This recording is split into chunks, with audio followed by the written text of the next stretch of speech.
شادية عرفناها بالضحك والغنى والتمثيل. اسمها فاطمة كمال أحمد، اتولدت 8 فبراير سنة 1934 بمنطقة الحلمية الجديدة.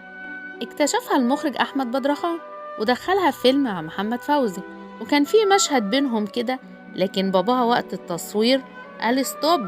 ايه ده، هو انت جوزها ولا ايه؟ قال له لا اتجوزها. قال له تتجوز مين؟ ده انت متجوز واكبر منها ب16 سنة. والمفاجأة بقى بعد فترة اتجوزت عماد حمدي اللي هو أكبر منها ب20 سنة.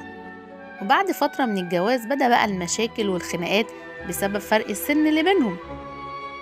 وفي يوم أثناء التصوير وهي بتصور فيلم زعق معاها واتخانق معاها عشان وقفت مع مخرج كانت بتسأله على حاجة.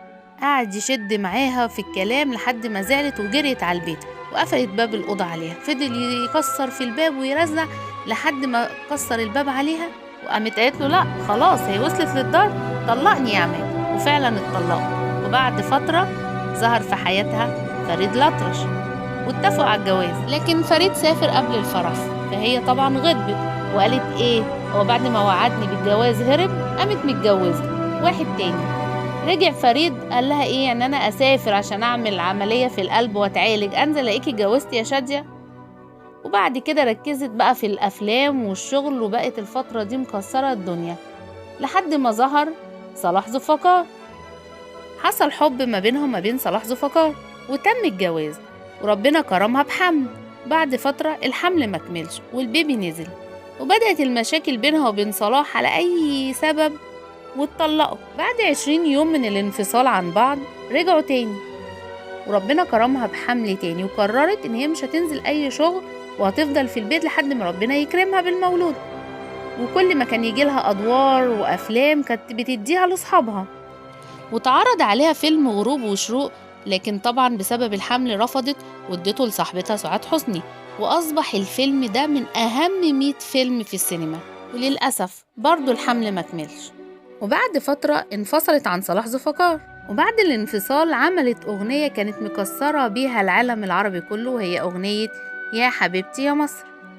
وبعد الأغنية دي قعدت بقى في البيت فترة لا بتشتغل ولا بتغني، والدنيا هادية معاها كده شوية. بعد كده جات لها مسرحية ريا وسكينة وكانت فرحانة جدا بيها، ونجحت المسرحية وكسرت الدنيا.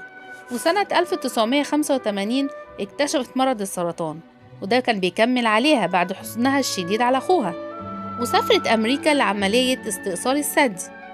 لكن المفاجأة والصدمة الأكبر إن بعد ما عملت العملية الدكتور قال لها سوري، التشخيص كان خطأ، انتي ما عندكيش حاجة.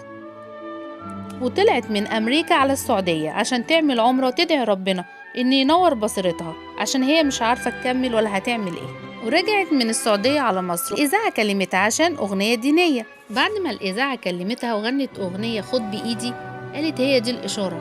وبعديها قررت إن تطلع على السعودية تعمل حج. وأول ما نزلت من السعودية راحت على الشعراوي، قالت له أنا هعتزل وهغني بس. قال لها انت عايزة كده؟ قالت له أنا مش عارفة أنا عايزة إيه، قولي رأيك. قال لها اسألي قلبي. قالت له أنا قلبي بيقولي لا غنى ولا تمثيل. قال لها خلاص امشي ورا قلبك وسيبك من الكار ده.